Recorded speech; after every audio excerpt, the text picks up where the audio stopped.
What's up, guys? Brady Fagiller coming at you with a discography ranking today.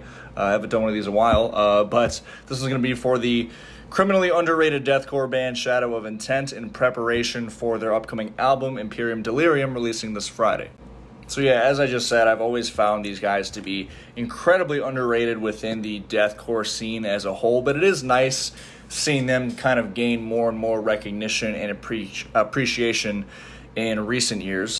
For me personally, there's a few things that have always kind of set Shadow of Intent apart from other deathcore bands. Most obviously, the fact that just they started out purely as a studio project back in 2017 as part of kind of a Halo tribute thing. And I may not be much of a gamer anymore, but back in my gaming prime, Halo was literally my favorite fucking video game. It still probably is, honestly. That in itself was like an instant draw to this band for me, and I'm going to try throughout this video to not go on too many tangents into Halo lore or just talking about my history with Halo, because that's not what this video is about, but that might be difficult, not going to lie. So I apologize in advance if that does happen. But then again, I mean, the band was formed in tribute to Halo, and even the name Shadow of Intent is a Halo reference, so maybe I'm not that sorry. But even aside from that, just purely musically and stylistically, these guys have always set themselves apart from just the straight-up, brute force, emotionally one-dimensional deathcore subgenre, which is my overall running criticism for a lot of deathcore bands and a lot of deathcore albums. They've also managed to pretty evenly kind of walk that line between brutality and that kind of caveman nature of deathcore, while also actually bringing in some prominent technicality, whether it's in things like all the different vocal styles or the incorporation of guitar solos or just the riffing style in general. And then there's things like the slight prog influence or incorporation of other metal subgenres into the band's sound, the overall cinematics of a lot of their songs, the sprinkling in of clean vocals here and there. This band really has continuously set themselves apart from the deathcore pack, which is probably why they're one of my favorite deathcore bands. And you'll come to see throughout this discography ranking that there really isn't a single album by this band that I don't like. I like all four of their albums. Granted, though, there are only 4 records, so this might be one of the shorter discography rankings that I do. But it was really fun to kind of re-catch up on this band's back catalog in preparation for not just this video, but for their upcoming album that I mentioned is dropping on Friday. So let's get right into it with, of course, the album that has to be in the number 4 spot. I do have to place an album in last place, unfortunately. That's just how these discography rankings work. And I, unfortunately, have to give it to their second album, Reclaimer, in 2019. But don't get it twisted. This is still a pretty good album. I still definitely enjoy it all the way through. I think the main reason why it's the lowest on this list for me is that, to me, listening to all these albums sequentially in context with each other and all that, this record feels slightly less technical than the debut, while also being not quite as explorative or kind of emotionally broad as their following 2 records. And while there are still several things about this album that play into Shadow of Intent's strengths, like I just talked about, this album to me feels like the album that most conforms to kind of just straight up deathcore.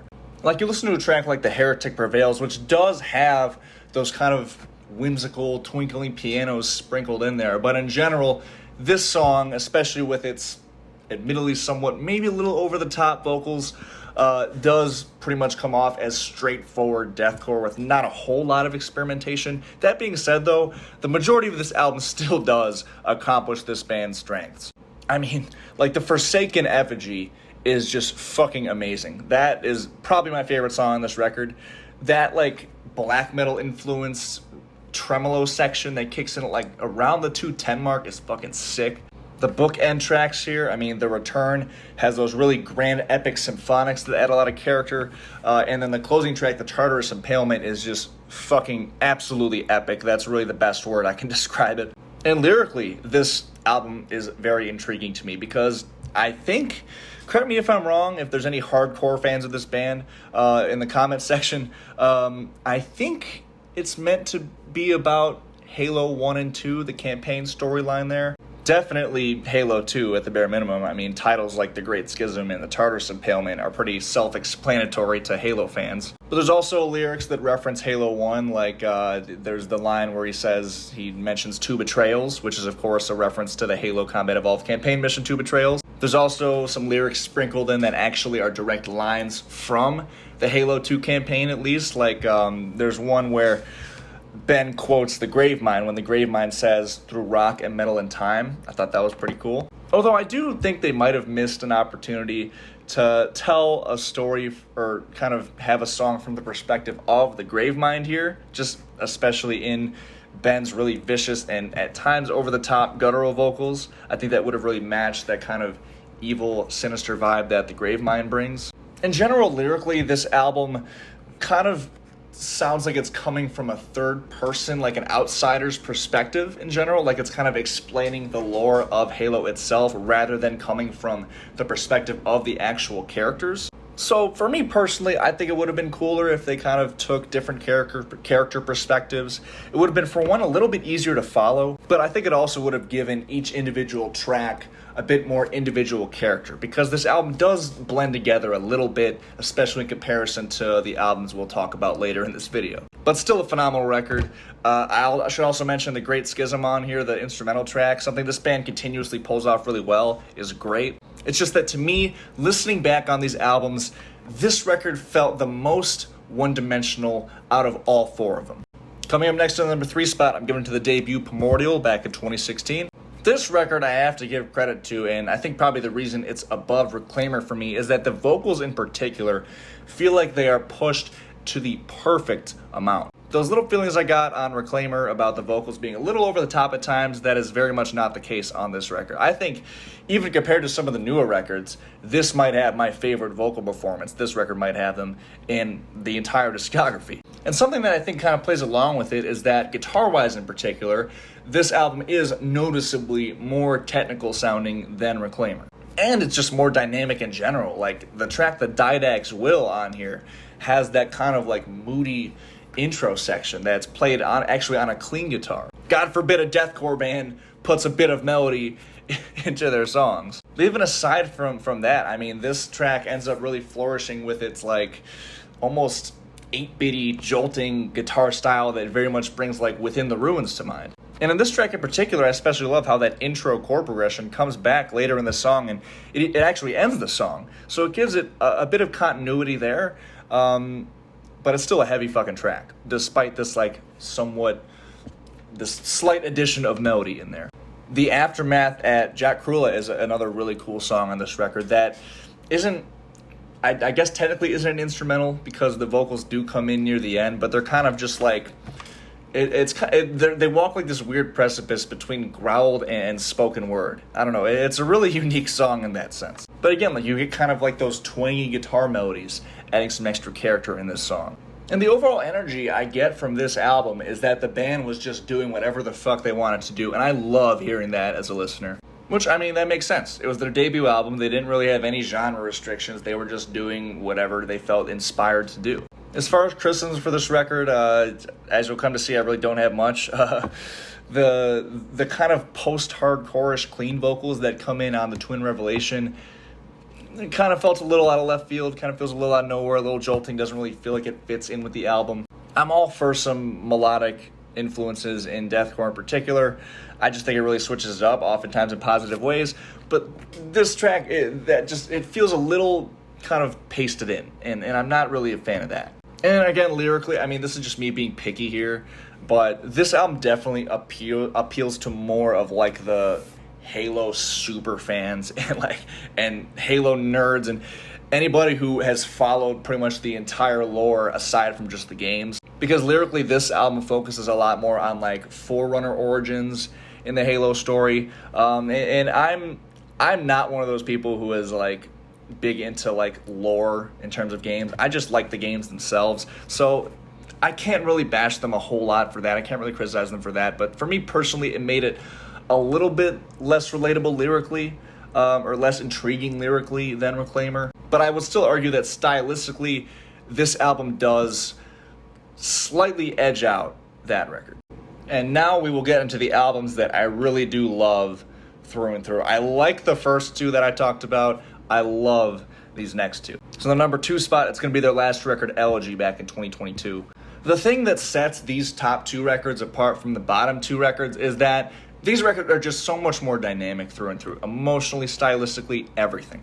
Like, you listen to a track on here like The Coming Fire, which is just one of the best songs this band has ever put out. It's in the top 3 for me. Just listen to how mean that intro sounds, but then you get through the song and it progresses, and then you have that closing chord progression, which is just absolutely jam-packed with emotion, raw emotion and despair. That part is just absolutely chilling. Amazing song, completely unlike anything that they did on those first 2 records. Even like the next track on here, Of Fury, immediately after Coming Fire. It's one of those tracks that is easily one of the most melodic cuts this band has ever put out, but it's still, despite the fact that that main chord progression has like that kind of fun, flamboyant bounce to it, it still sounds so comfortable in this track that is still overall a deathcore track. And it kind of ends up just having that extra drama added to it that I enjoy. Tracks like Life of Exile and, of course, the epic 3-part title track that do sprinkle in some clean vocals, but in ways that feel very comfortable. The delivery especially, how they kind of sound like almost echoey and spacious and layered. It makes it sound a lot more genuine and fitting in the music, instead of having them really polished and front and centered. Again, these are things that contribute to the overall dynamics of this record, and it makes other tracks on here, like Intensified Genocide and Where Millions Come to Die, that are just more straightforward deathcore, like I mentioned earlier. It makes them feel like more of like a breath of fresh air in this album, as opposed to getting back to like a status quo, if that makes sense. And both of those songs, along with Blood on the Sands of Time, which has some sick fucking guitar riffs, are highlights on this record for me. Again, really picky criticisms as to why this isn't my number 1 here. For one, I don't think they needed to split the title track up into 3 different songs. Like, I get it, maybe in a full album context, if you listen to the full album, it kind of makes sense, but why not just have one epic 8-9 minute song? I don't know how long it is if you actually add all 3 parts together. And I understand that if you play all 3 parts sequentially, there aren't like these mid-track breaks or anything. It sounds like one fluid track, but I don't see a point in splitting it up. Again, it's really picky, I understand that, but... And then the track From Ruin We Rise, that kind of like Viking metal delivery in those verses, it's a little cheesy to me, not gonna lie. So again, very small criticisms, but they are things that just kept this album very bluntly from reaching the number 1 spot, despite this overall being as great of an album as it is. Had to open my blinds here, it's getting dark. But finally, we get my number 1 album from Shadow of Intent, which, if you can use simple process of elimination, you have already deduced that it is Melancholy from 2019. And it's interesting because while Elegy might be like slightly more melodic overall, which overall is something I do like, this album just brings the fucking riffs. And it's just, this record just so fucking mean. It's just, that's what does it at the end of the day for me. I mean, barren and breathless macrocosm, I think I pronounced that word right, is just one of my favorite songs to play at the gym, period, or if I'm going out running. Anything where I am sweating, anything where I'm working out. That track is just absolutely vicious. And same with Underneath a Sullen Moon, which, again, is the track directly after this in the track listing. God, that intro part that's kind of genty and it has that just pounding fucking snare drum, that just fucking crushes. This record has some of the most punishing cuts that this band has put out in their entire catalog. But despite all that, you have tracks like, bear with me, Odinophobia. I have no idea how the fuck to pronounce that title. But just, you hit play on this and it's like that barren, desolate, clean guitar chord progression that wouldn't sound out of place on an Evanescence song, dare I say. But they make it work so well into their style here. Songs that separates this album and Elegy, like I mentioned earlier, from their older material, because just the up and down dynamics of it is totally amazing, honestly. Same goes for the proggy 10-minute track, the dreaded Mystic Abyss, as well as the closer, Malediction, both songs that just have some crazy dynamics in them. Those are just the highlights on the record for me, but this is just one of those albums where you can't turn away from it.